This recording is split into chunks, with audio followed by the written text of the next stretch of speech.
മുസ്ലിം ലീഗിന് വേണ്ടി ഞാൻ 2-3 കാര്യങ്ങൾ വെച്ചതെന്ന് പറഞ്ഞു കഴിഞ്ഞാൽ, ഒന്ന്, ഇതിപ്പോൾ ഈ അടുത്ത കാലത്ത് നമ്മുടെ രാജ്യത്ത് ഉണ്ടായതിൽ വെച്ച് ഏറ്റവും വലിയൊരു ഭീകരാക്രമണം തന്നെയാണ്, തീവ്രവാദ ആക്രമണമാണ്. അതുകൊണ്ട് തന്നെ അത് ചർച്ച ചെയ്യാൻ വേണ്ടിയിട്ട് ഒരു അടിയന്തരമായിട്ട് പാർലമെന്റിന്റെ സെഷൻ വിളിച്ചു കൂട്ടണം എന്നുള്ളൊരു ആവശ്യമാണ് ആദ്യമായിട്ട് ഉന്നയിച്ചത്.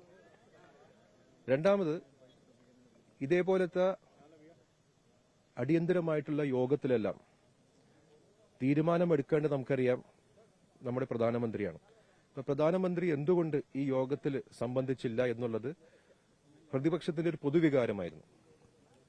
ആദ്യം ശ്രീ മല്ലികാർജുൻ ഖാർഗെ തന്നെ അത് ഉന്നയിച്ചു. പിന്നീട് പല പ്രതിപക്ഷാംഗങ്ങളും, ഞാൻ ഉൾപ്പെടെയുള്ള പ്രതിപക്ഷാംഗങ്ങൾ അത് ഉന്നയിച്ചു. ഇന്ന് ബീഹാറിൽ തെരഞ്ഞെടുപ്പ് യോഗത്തിൽ പ്രസംഗിക്കുന്ന പ്രധാനമന്ത്രിയെ നമ്മൾ കണ്ടു. അപ്പോൾ ഈ ഒരു യോഗത്തിനേക്കാളും വലിയ യോഗമായിരുന്നോ ബീഹാറിൽ, അല്ലെങ്കിൽ ഈ യോഗത്തിന് അത്രമാത്രം പ്രാധാന്യം ഉണ്ടായുള്ളൂ എന്നുള്ള കാര്യങ്ങളാണ് നാം അന്വേഷിച്ചത്. എന്തുകൊണ്ട് പ്രധാനമന്ത്രി അവിടെ വന്നില്ല? കാരണം തീരുമാനം അൾട്ടിമേറ്റ്ലി എടുക്കേണ്ടത് പ്രധാനമന്ത്രിയാണ് എന്നുള്ളതിനാൽ.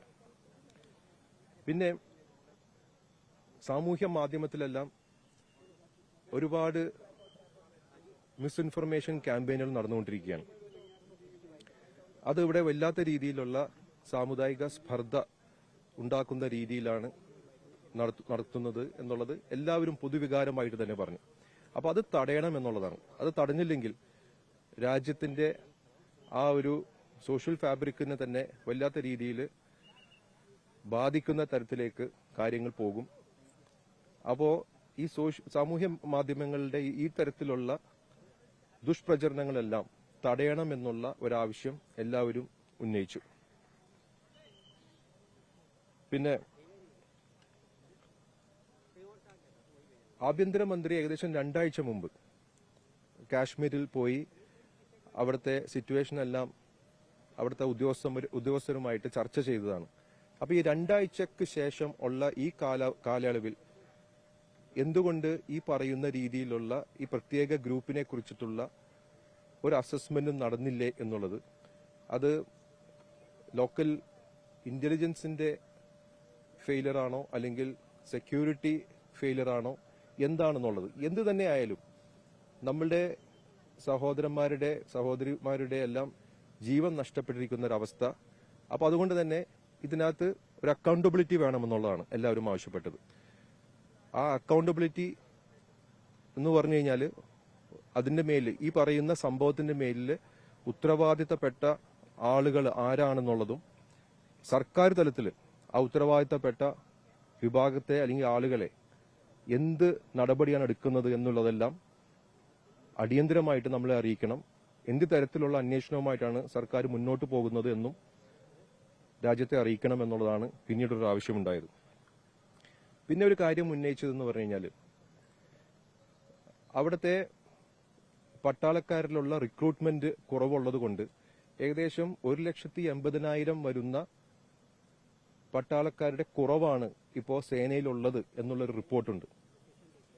അപ്പോൾ ഈ പറയുന്നത് പോലെ ഇത്രമാത്രം റിക്രൂട്ട്മെന്റ് കുറവ് നടക്കുന്നത് കൊണ്ട് അവിടെ സേനയിലുള്ള ഈ അംഗബലം കുറവായത് കൊണ്ടാണോ ഇതുപോലത്തെ സ്ഥലത്ത് സേനയെ വിന്യസിക്കാൻ പറ്റാതിരുന്നത് എന്നുള്ളൊരു ചോദ്യവും വന്നു. അപ്പോൾ ആ ചോദ്യത്തിനുള്ള മറുപടി യോഗത്തിലൊന്നും പറഞ്ഞിട്ടില്ല. പക്ഷേ അവർ പറയുമെന്നാണ് നമ്മളെ അറിയിക്കുമെന്നാണ് അവർ അറിയിച്ചിരിക്കുന്നത്.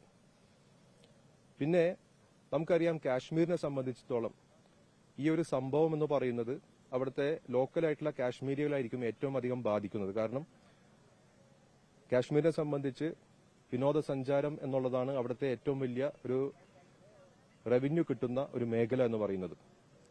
ഇപ്പോൾ കോവിഡിനെല്ലാം ശേഷം ആ മേഖല ഇപ്പോൾ ഏകദേശം നല്ല രീതിയിൽ വന്നുകൊണ്ടിരിക്കുന്ന സമയത്താണ് ഇപ്പോൾ ഈ പറയുന്ന സംഭവം ഉണ്ടായിരിക്കുന്നത്. ആ മേഖലയെ തളർത്തുമെന്നുള്ളത് എല്ലാവർക്കും അറിയാം. അത് സാമ്പത്തികമായിട്ട് കാശ്മീരികളെ എല്ലാം ഞെരുക്കുമെന്നുള്ളതും എല്ലാവർക്കും അറിയാം. ഇനിയിപ്പോൾ ഈ പേടിയുടെ പുറത്ത് ഇനി ആളുകളെല്ലാം ഇനി അങ്ങോട്ട് പോകണമെങ്കിൽ ഒരുപാട് സമയമെടുക്കും. അപ്പോൾ യോഗത്തിലുണ്ടായിരുന്ന ഒരു പൊതുവികാരം എന്ന് പറയുന്നത്, ഈ പറയുന്ന പോലെ അങ്ങോട്ട് പോകാനുള്ള ആളുകളുടെ ഭീതി മാറ്റണം, ആത്മവിശ്വാസം വർദ്ധിപ്പിക്കുന്ന കാര്യങ്ങൾ ഉടനടി സർക്കാർ ചെയ്യണം എന്നുള്ളതാണ് യോഗത്തിലുള്ള ഒരു പൊതുവികാരമായിട്ട് ഉണ്ടായത്.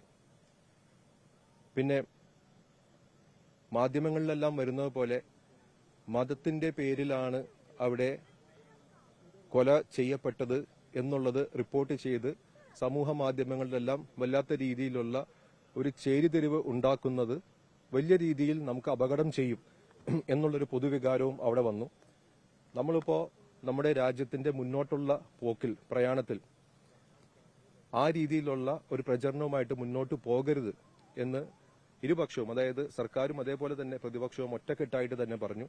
അതിനെതിരെയുള്ള നടപടികളുമായിട്ട് സർക്കാർ മുന്നോട്ട് പോകുമെന്നാണ് യോഗത്തിൽ പറഞ്ഞത്. ഇതാണ് യോഗത്തിലെ പ്രധാനപ്പെട്ട ചർച്ചകളായിരുന്ന വിഷയങ്ങൾ.